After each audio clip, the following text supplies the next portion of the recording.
acho que a pedra fundamental da vida é a verdade. Né? Se você chegasse no centro, assim, no núcleo da existência, é a verdade. Roberta, o que é para você o apego? Eu acho que todo apego, ele vem do medo. E o medo, ele faz você querer ter o controle sobre as coisas. Então, você começa a acumular, né? Você quer acumular, você quer deter tudo para você. E a vida te diz outra coisa, assim. A vida, ela não é represa, ela é rio. Então, você precisa ter um fluxo. Existe um ciclo e um fluxo que a vida te propõe. E que ela necessita para que você sobreviva, para que as coisas aconteçam e para que a história seja contada, né? Eu vi uma menina falando um negócio muito interessante esses dias sobre o corpo, né? Você não pode deter, você não pode se apegar e você não pode reter o ar. O ar, se você segurar, você vai desmaiar. Você tem que soltar. Então, tudo que entra tem que sair. O seu sangue também. O seu sangue, o seu coração, ele não pode reter o sangue. Ele tem que bombear o sangue tem que ser espalhado dentro de você para que haja vida. E eu acredito muito nessas leis universais de pequenas coisas. As leis, elas se aplicam, elas são uma regra da vida, assim. Então, eu acredito que isso se aplique a tudo, a todos os seus movimentos na vida. Você não tem que reter, você tem que desapegar, você tem que aprender a receber e a dar, e a soltar. Então, acho que o apego e o desapego estão nesse lugar. Não pode haver um desequilíbrio entre o apego e o desapego. Você tem que aprender a ser rio, a deixar a vida fluir em você. Então, a receber e soltar, receber, inspirar e expirar. A vida é um eterno inspirar e expirar. Eu acho que a pedra fundamental da vida é a verdade. Né? Se você chegasse no centro, assim, no núcleo da existência, é a verdade. E aí você chama a verdade do nome que você quiser, mas é a coisa mais pura que há, né? É a pedra mais bruta que existe. E eu acho que toda vez que apesar de eu achar que o caminho da verdade, ele é um caminho muito solitário também. Ele não é um caminho que agrega pessoas. As pessoas gostam da mentira, né? A mentira é muito atraente, mas ele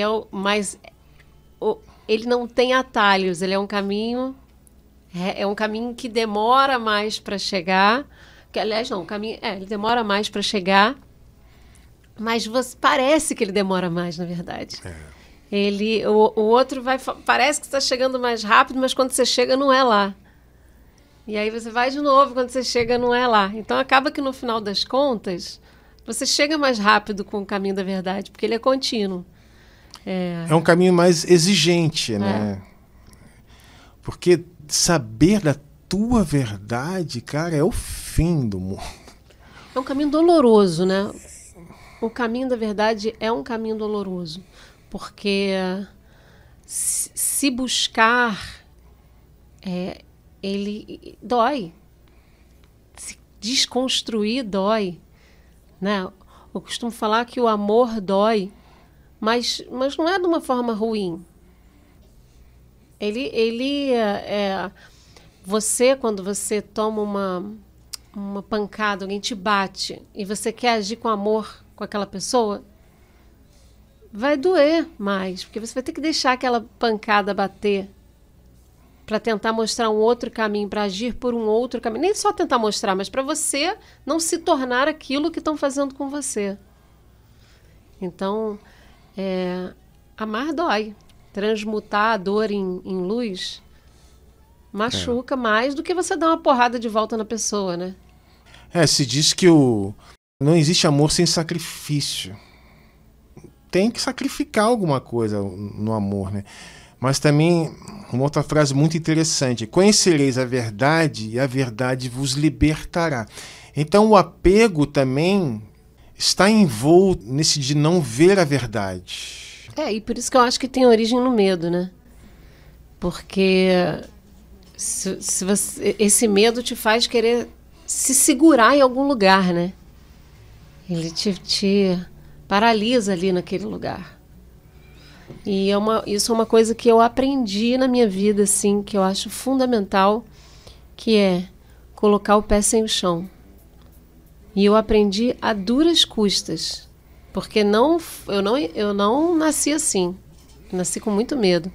Então, toda vez que eu vejo que não tem o chão, eu já entendi que é para eu colocar o pé. É uma máxima assim na minha vida. É difícil, mas é o único caminho. É o único caminho. Eu acho que a música é a língua dos anjos, assim. Eu tenho uma relação super forte com essa questão angelical e eu entendo que é a forma como eles falam, sabe? Que existe uma linguagem.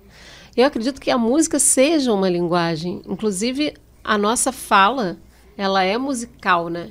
Então, assim, existe uma musicalidade na nossa fala. A língua, ela se expressa muito aí também. Mas cantar exige uma fé muito grande mesmo, assim. Mas eu falo isso, não é bem a gente que escolhe a música, assim.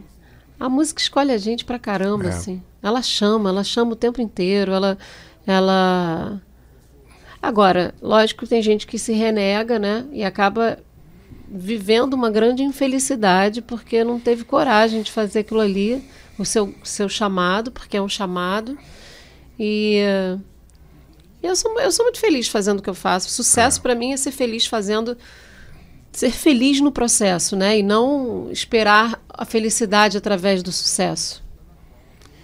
Tudo vai mal, tudo é igual quando eu canto e sou mudo, mas eu não ligo, deixo no ar. Eu sigo apenas porque eu gosto de cantar. É isso. Exatamente. Eu sigo apenas porque eu gosto de cantar. Foi o que você falou, é um chamado, é uma coisa da gente... Sim, mas eu acho essa frase assim, muito fundamental, assim, ser feliz ao fazer, ao viver o que você se propõe, não esperar acontecer algo para você achar que você fez sucesso. E aí você achar que você fez sucesso, aí você ficar feliz porque você fez sucesso. Não, a felicidade... Ser feliz hoje já, né? A felicidade está no ato de viver o que eu me proponho a viver, entendeu? Isso já é sucesso para mim, tá ótimo. Aí, lógico, a gente vai evoluindo como tudo que a gente evolui na vida. Mas o sucesso não é para o outro, o sucesso é para mim. Não é para o outro ver. Senão ele é sem fundo, né? Porque nunca vai ser suficiente. Só vai ser feliz depois que alcançar aquela meta. E quando alcançar aquela meta, vai ter outra, porque aquela não vai ser suficiente, porque não te preencheu outra coisa. Um fantasma da sua infância, sei lá. Mas não preencheu as suas necessidades de ser, de estar naquele momento. Uma coisa que eu acho muito interessante da música, quando a gente está falando de ser e estar, é que ela te obriga a estar presente. Então, é como se você estivesse surfando uma onda no mar. Se você se distrair, você cai da prancha. E cantar é a mesma coisa, porque se você se distrair, você cai da onda sonora. Então, você cai. Então, ela te obriga... Por que ela é tão curativa, né? Porque ela te obriga a ficar presente no instante. Isso é muito, muito bacana da música, assim. Eu falo que a música me salva e me salvou, assim, todos os dias.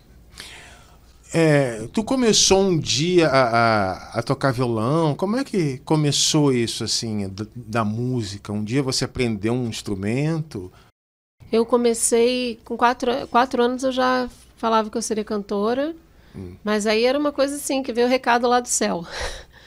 Aí eu comecei a fazer piano com 7 e a estudar piano com 7, e depois com 14 eu comecei a estudar canto.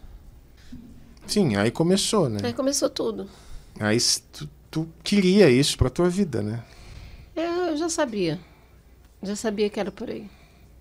Tanto é que para mim foi super difícil escolher uma faculdade para fazer, porque eu fui escolhendo assim, o que é mais tranquilo de levar com música.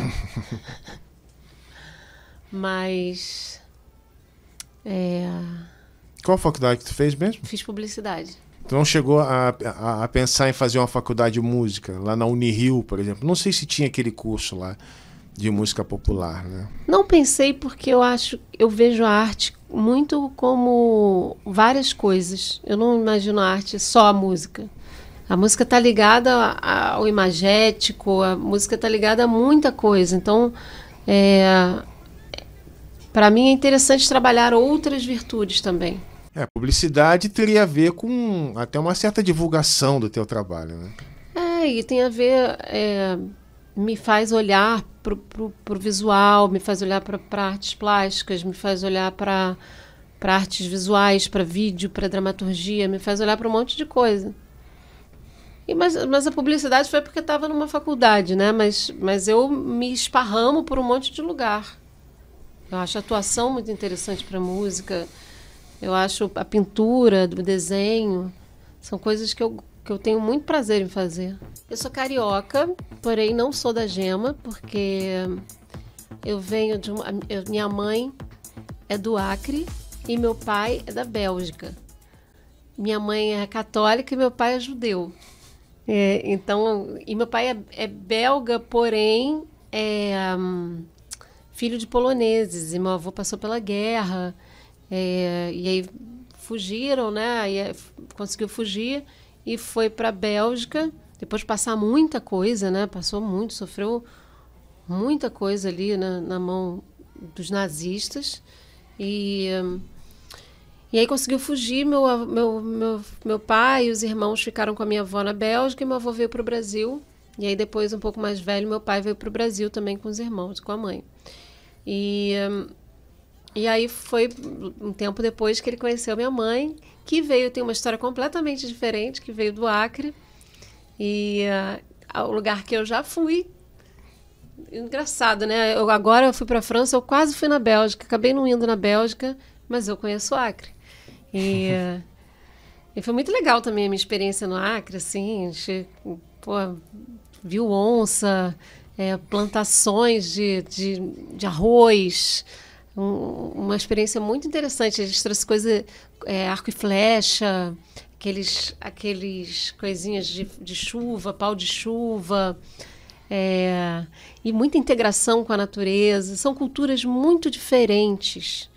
E eu acho que eu tive uma grande oportunidade de conjugar e de ter uma visão mais ampla das realidades, assim, porque da tua realidade. E da realidade do mundo, sabe? Eu fui criada em bolhas opostas. Então, meu pai é de uma família judia, estrangeiro, europeu, era rico. Minha mãe, de uma família mais humilde, católica, do Acre. E isso, para mim, foi muito rico. Desde até culinárias completamente diferentes, quanto perspectivas de vida, sabe? A convivência com a minha família. Então, eu acho que isso me trouxe muita coisa legal, assim, sabe? De conseguir aprender um pouco com cada cultura, sabe? Com cada informações diferentes, formações diferentes, visões de mundo completamente diferentes. E isso me abriu muitos horizontes, até na forma de acolher as pessoas na minha vida. Então, assim, eu não tenho exatamente uma bolha, assim, o perfil para ser meu amigo é assim. Não, o perfil para ser meu amigo é ser uma pessoa legal. Ser uma pessoa legal e que tem a ver, né, com as minhas frequências e com o meu astral, sabe? Que olhe na mesma direção que eu, no sentido do amor, nesse sentido que é com todo mundo, né? Mas em termos de essência da pessoa, sabe? Eu olho por dentro da pessoa para gostar dela, não olho por fora. E eu acho que isso me mostrou muito do mundo, assim. Eu tive uma chance de dar uma volta no Brasil e no mundo dentro da minha casa. Eu sou muito grata a isso, sabe? Muito grata por ter tido essas duas realidades tão diferentes. Não são nem duas, né? Se você parar para pensar, tipo, são 6. 6 realidades diferentes e convivências diferentes, assim. É muito inspirador, é muito rico culturalmente, é muito rico em termos de rompimento de preconceitos, sabe? Então, me coloca em contato com muitas raízes, assim. Tu chegou a conviver com teu avô e com a tua avó? Então, com o meu avô, por parte de pai, foi o que eu mais convivi no final da história, porque meu avô morava aqui no Rio. Então, meu avô, direto, meu avô era tipo, não pode. Ele tinha um sotaque forte, então. Ele era muito polonês. Ele era polonês. Então, ele veio para cá com 40 anos, então ele... Mas ele chegou a falar francês na Bélgica? Sim, meu avô falava, acho que 13 línguas. 13? Ele era um absurdo. Mas então, ele era outra cultura, né? Então, ele tinha um sotaque super forte. Mas eu convivi muito mais com essa realidade até do que com a realidade da minha mãe. Mas a realidade da minha mãe foi sempre, assim, esporádica. Então, minha avó, uma época, foi para minha casa. Eu conheci minha avó com 4 anos só. A mãe da tua mãe? Mãe da minha mãe. Que foi quando eu fui pro Acre. Aí depois, quando eu tinha uns 9, ela veio para cá, ficou um tempo na minha casa. Aí eu convivi muito com ela, foi assim, excelente também. Mas convivi bem pouco. E eles foram, morreram numa época bem parecida, assim, com 80 e poucos anos. Mas foram muito importantes na minha vida. Eles e essa coisa, eu falava, era muito engraçado, que eu falava assim, mas o vovô é solteiro e a vovó é solteira também, por que eles não se casam? Quem falava isso? Eu falava, porque pra mim, tá, meu avô e minha avó são solteiros, por que eles não se casam? A mãe da tua mãe e o pai do teu pai. O pai do meu pai. Assim, na minha cabeça, assim, já tá resolvido, gente. Pronto, qual acabou. É o problema? Jurei mentiras e sigo sozinho, assumo os pecados. Os ventos do norte não movem moinhos. A história da canção Sangue Latino. Lançado em 73, a história da canção. A resistência contra os regimes militares que assolavam a América Latina. A melodia de Sangue Latino foi composta pelo líder dos Secos e Molhados, João Ricardo, enquanto ele aguardava um amigo, o autor da letra, Paulo Mendonça. João aguardava Mendonça, que estava em uma reunião, com o violão na mão, blá, blá, blá. Ela foi gravada e mixada, também foi... Lançada, estreia da banda, abre o disco e fala sobre os caminhos dos povos latino-americanos, mesmo sofrendo com sistemas políticos opressivos, não desiste de lutar pela sua liberdade, vindo de encontro com o movimento histórico dos anos 70. Então ela fala sobre os caminhos dos povos latino-americanos. A história dela, Sangue Latino, é uma metáfora em cima dos caminhos dos povos, né? dessa luta pela liberdade. Eu ouvi a música assim, eu vi a letra hoje, né? Hoje no sentido há dias atrás. Então fora desse contexto, né? Mas é porque ela é coletiva e individual. Eu trago ela muito para mim. Essa letra. Eu consigo vê-la na minha vida, né? A dor do nosso caminhar. Jurei mentiras e sigo sozinho. Assumo os pecados. Você... O que é pecado para você, assim? Já que a gente está aqui gravando... dentro dessa Tem gente letra, que nem pensa, pecado, sei lá. Mas existe, porque dizem que a palavra, eu já ouvi falar, que a palavra pecado quer dizer errar o alvo. Eu acho interessante essa tradução dessa palavra. Mas dentro dessa canção, tipo, jurei mentiras e sigo sozinho, assumo os pecados, é uma redenção sua, né? Eu não costumo gostar de falar de culpa, porque eu não aceito a culpa, eu aceito a responsabilidade, porque a culpa é imutável. A responsabilidade você pode mudar. Então, é sua responsabilidade transformar aquela situação. Então, eu vejo esse caminho do jurei mentiras e sigo sozinho, assumo os pecados, com esse peso da responsabilidade mesmo, amargo, o gosto amargo de você ter consciência do seu, né, das suas ações. É uma consciência, né, das suas ações. Então, jurei mentiras, sigo sozinho, assumo os pecados. Os ventos do norte não movem moinhos. E o que me resta? Só, Jamila? Minha vida, meus mortos, meus caminhos tortos. Porque é bem isso, são os seus mortos, são os pesos, são os erros, são os erros dos outros também. E os seus caminhos tortos. O caminho não é uma linha reta. Meu sangue latino. E aí ela é individual, mas ela também é coletiva. O ser humano, ele não é individual. A gente é formiga, né? Mas nós somos seres coletivos. Então, o que fala de mim, fala de todos. E por isso que eu acho que essa música faz tanto sentido 50 anos depois ainda. Porque estamos vivendo ainda por essa luta, por essa liberdade ainda do nosso povo, dos nossos povos. E a dor latina é a mesma ainda. Ainda estamos na caminhada, ainda estamos caminhando nos caminhos tortos. E aí eu me vejo Roberta, e me vejo Brasil, e me vejo América Latina, e me vejo o mundo nesse lugar. Os meus mortos, né? É engraçado porque às vezes são pessoas que a gente simplesmente riscou da nossa vida. São mortos, né? E é engraçado, tu vê, eu acabei de falar isso, aí me vem uma coisa que talvez tenha a ver com apego e desapego, que é o perdão. Cara, eu pensei nisso.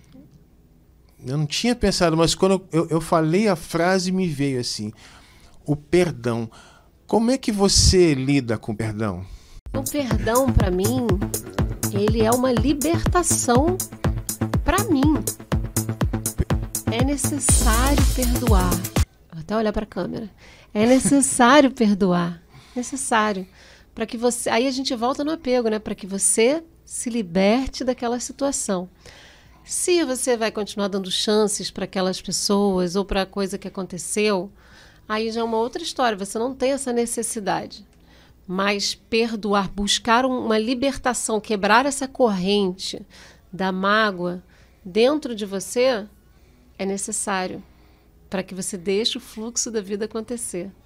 Então, o perdão para mim é respirar. Mas é difícil, não é fácil. Mas aí entra aquela história do amor, né? O amor dói. Perdoar dói. Porque é um lixo que jogaram dentro de você que você tem que, com muito cuidado, tirar para você não se machucar e você tem que jogar fora. Você não pode deixar ficar dentro de você. Interessante que isso, a nossa conversa começou hoje com apego. Mas aí lá no meio você falou em verdade. Interessante que a verdade liberta, né? Talvez nesse sentido de você perceber esse lixo que foi jogado. Conseguir discernir esse lixo. Falar, isso não é meu. Então, é aí que mora a pegadinha da vida. Por isso que é muito importante essa iluminação, né? Essa autoobservação de você ficar ligado o que é o que está acontecendo, o que é seu, o que não é, para que você tenha discernimento para entender o que é a sua responsabilidade e o que não é. A sua responsabilidade é cuidar da sua fazendinha dentro de você, assim, do seu campo. Aquilo ali é a sua responsabilidade. Ali, se você conseguir fazer coisas extras, ótimo, mas aquilo ali é que você tem que deixar deixar saudável, né? É aquela terra que você tem que irrigar. E não deixar jogarem agrotóxico ali na sua terra. Você tem que fertilizar direito, você tem que adubar, você tem que fazer o negócio direito, plantar. Ali que você tem que cuidar. E o perdão é uma forma de você não deixar te contaminarem, te transformarem no que você recrimina. É interessante essa fazendinha, né? Porque chega alguém e joga um lixo lá. Mas aí você fica uma fera e vai brigar com a pessoa. Mas, cara, tira o lixo. Porque o outro, Geraldo, ele é o seu espelho. Ele é o seu espelho. Ele só te mostra o que você precisa enxergar. Então, se algo te fere a ponto de você não querer perdoar, é porque ela está te mostrando alguma coisa que existe dentro de você, potencialmente. Por isso que dói. Que você precisa se perdoar também. Entendeu? Às vezes ela não está te mostrando um excesso, às vezes ela está te mostrando uma falta. Então, ela está te mostrando um amor que você não está tendo por você. Por isso que dói. Porque, cara, quando a gente está bem resolvido mesmo e alguém faz um mal pra gente, nem dói. Quando aquilo ali, alguém fala, você mentiu, você falou, você sabe que você não mentiu, você vai falar, eu não menti não, cara, você vai rir. Mas não precisa necessariamente ter mentido para te ferir. Mas se isso esbarra em algum fantasma seu que você tem mal resolvido, algum outro lixo que alguém já jogou em você, aí dói. E aí você precisa fazer essa faxina. Eu sempre costumo agradecer aos meus inimigos. Porque eles estão me iluminando. Eles estão iluminando algum lugar dentro de mim. Para eu enxergar alguma coisa. Ou os inimigos, ou as adversidades, né? É ruim, né? É legal, bonitão falar assim, eu agradeço as minhas adversidades, mas na hora eu não gosto não, mas no final das contas é o que faz a gente crescer, né? É o que faz a gente enxergar. Então, desapego, verdade, teve mais outra coisa que você falou.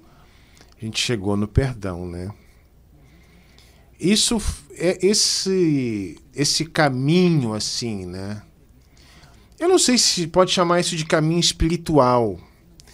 Na verdade, pela minha experiência, isso é extremamente espiritual, né? Você agradecer a Deus por aquilo que aquela pessoa te fez, que saltou uma coisa que talvez estivesse te oprimindo, te sufocando e que você não enxergava.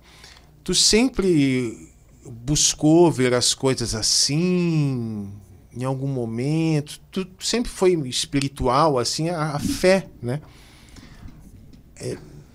Tu chegou no momento que falou, olha, gente, sem fé não vai. O espiritual é o pilar central da minha vida. Música é muito importante. Enfim, financeiro é muito importante. Tudo é muito importante. O amor é muito importante.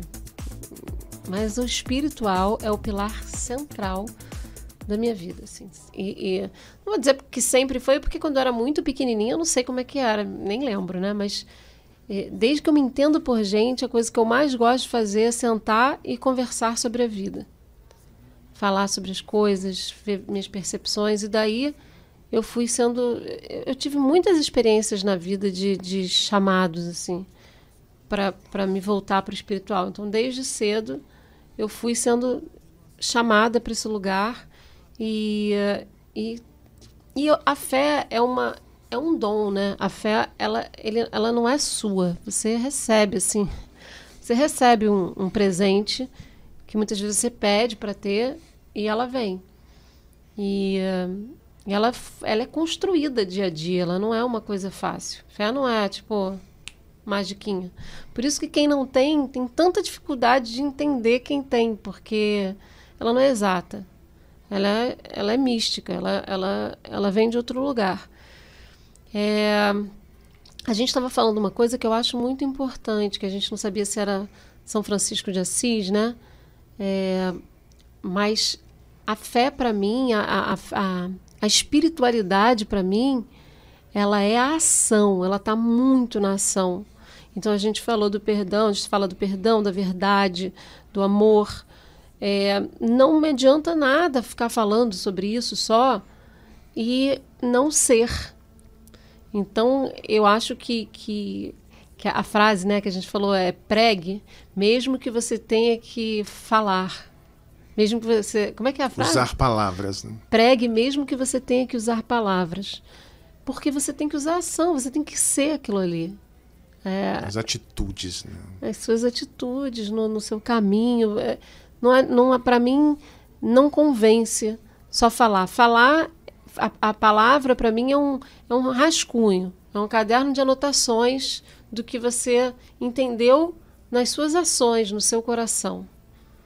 Mas eu acho muito difícil viver sem uma espiritualidade. Mas eu respeito quem não tenha, porque eu acho que cada um tem seu tempo.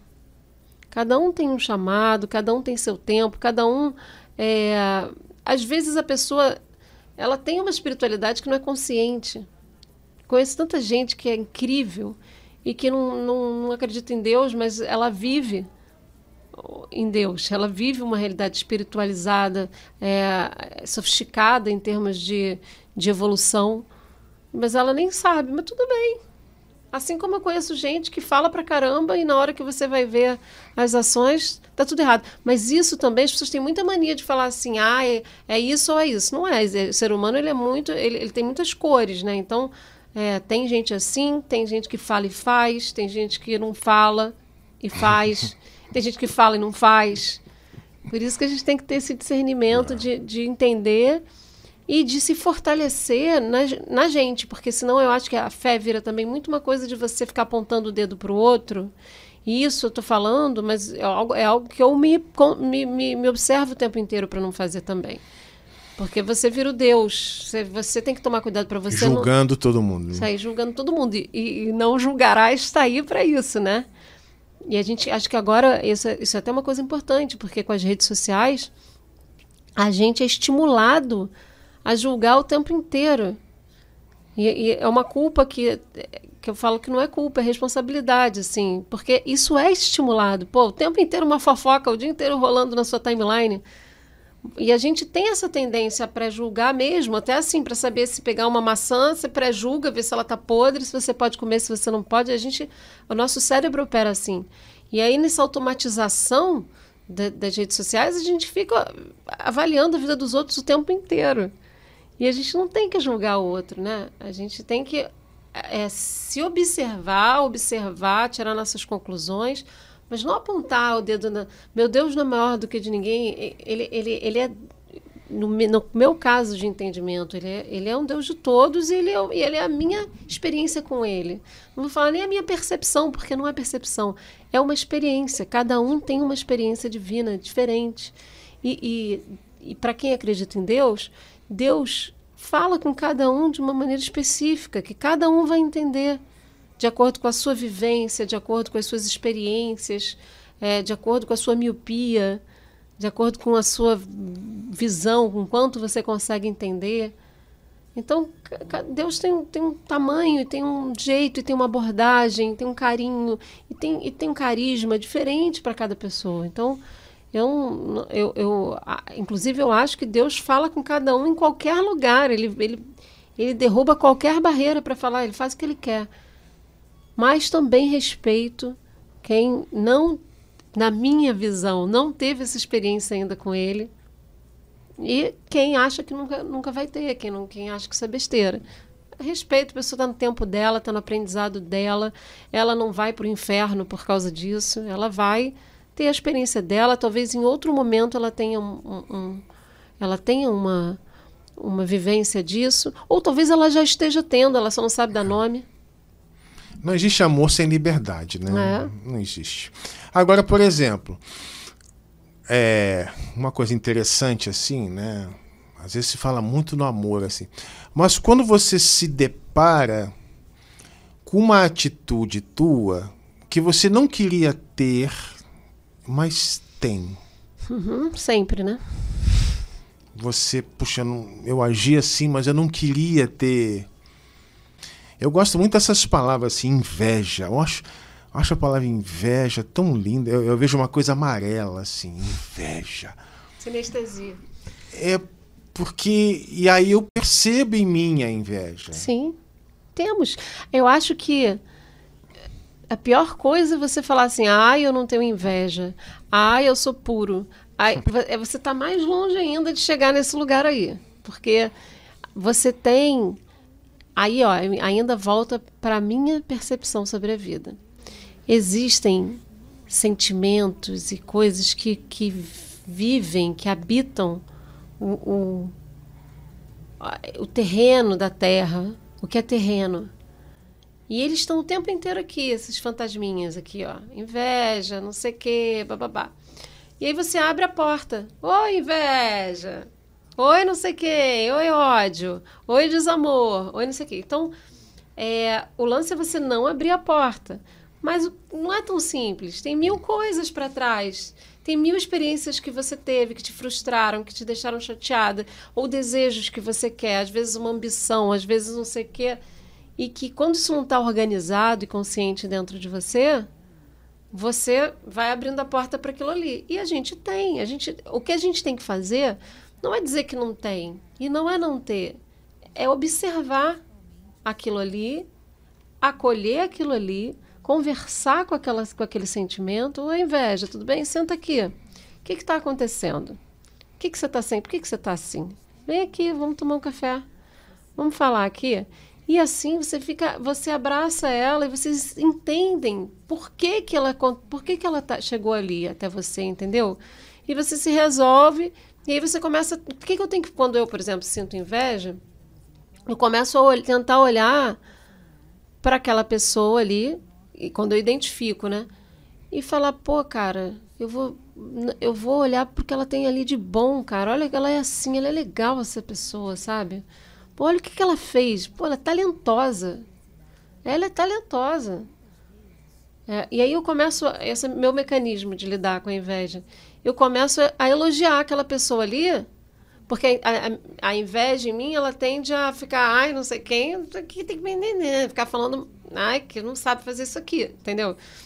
E aí eu faço o contrário. Eu falo, pô, mas ela é boa, né? É bonita ela é bonita. Gente boa ela também, isso aqui. Gostei. Aí eu fico tentando fazer nesse lugar para eu ter uma outra visão e parar com aquilo ali, com aquela birrinha infantil.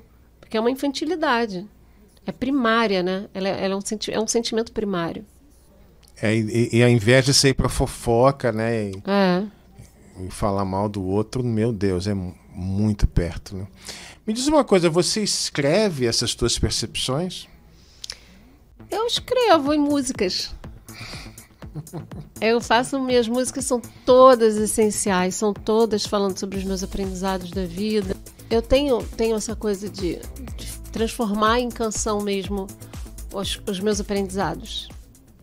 Eu tenho essa coisa de transformar em canção mesmo os meus aprendizados.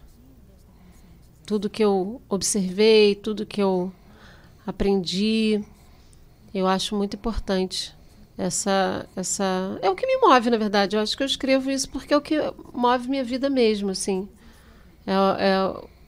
Eu penso assim, poxa, eu tô aqui. A vida não é fácil. Eu vou deixar passar?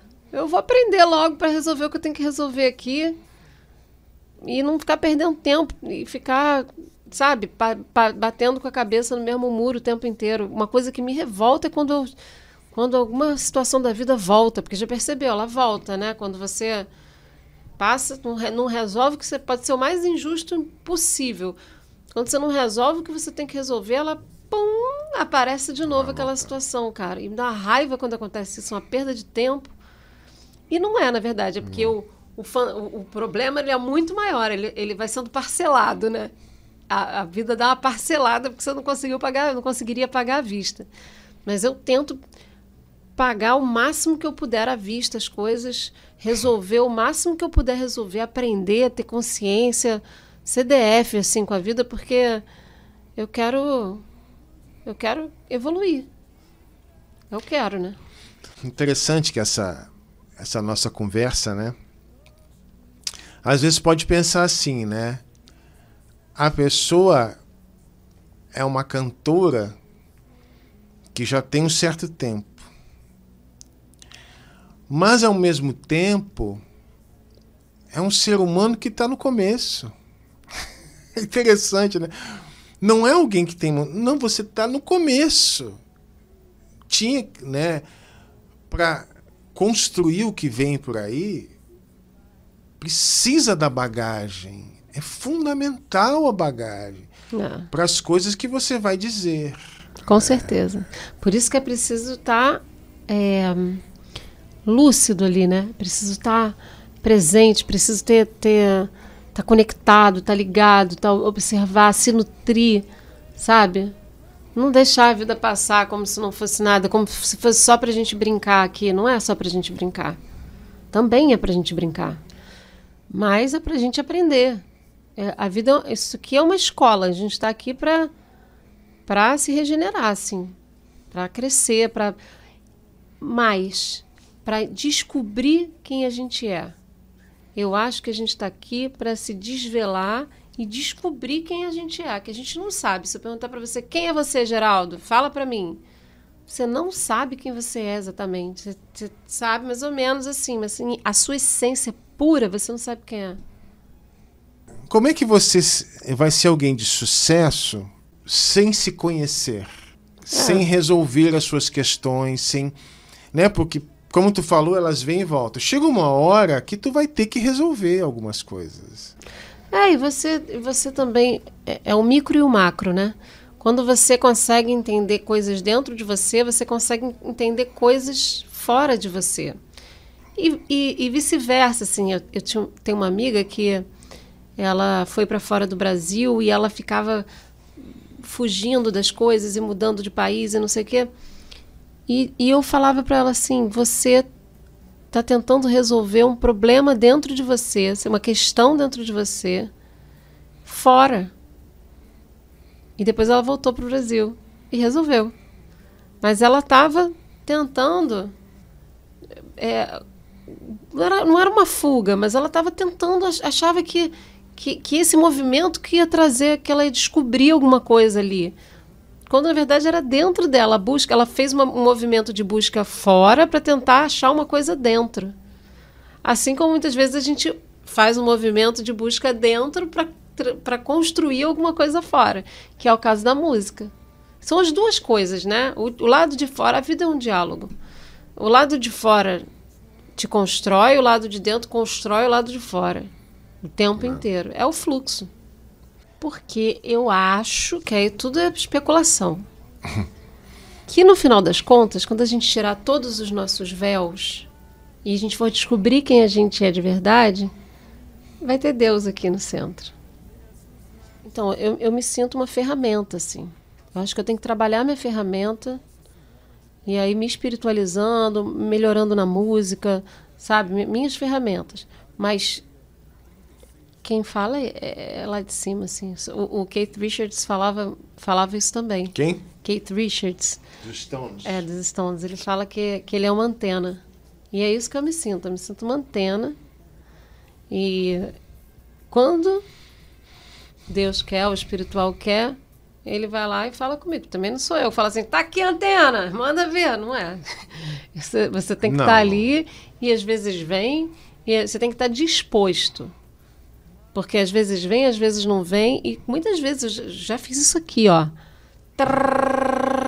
Escrevi. Aí eu falei, tá, o que eu escrevi? Vamos ler. Sim. E aí quando eu vi, fazia sentido, e tinha significado, e tinha tudo significado, eu falava assim, cara, não fui eu. Tu escreve no computador? Não, eu escrevo no celular. E eu escrevo muito assim, vem a inspiração, aí eu escrevo uma frase. Aí daqui a pouco Aí daqui a pouco vem mais uma frase. Aí daqui a pouco eu começo a juntar o sentido daquilo ali. Mas às vezes vem, eu sento e faço. Sai. Papel e caneta não é muito a tua praia. Não é, porque eu sou muito desorganizada. Minha letra tá horrível, eu já não sei, eu escrevo. Quando eu vejo, eu parei assim, pulei, atravessei e falei, o que eu estou escrevendo aqui? Eu já não sei, mas eu sei escrever, mas eu tenho que parar e escrever com muita calma, que eu já vou escrevendo. Cada um... Vai mais rápido. É só uma sugestão assim. Eu acho que falou tudo, né? Eu acho também.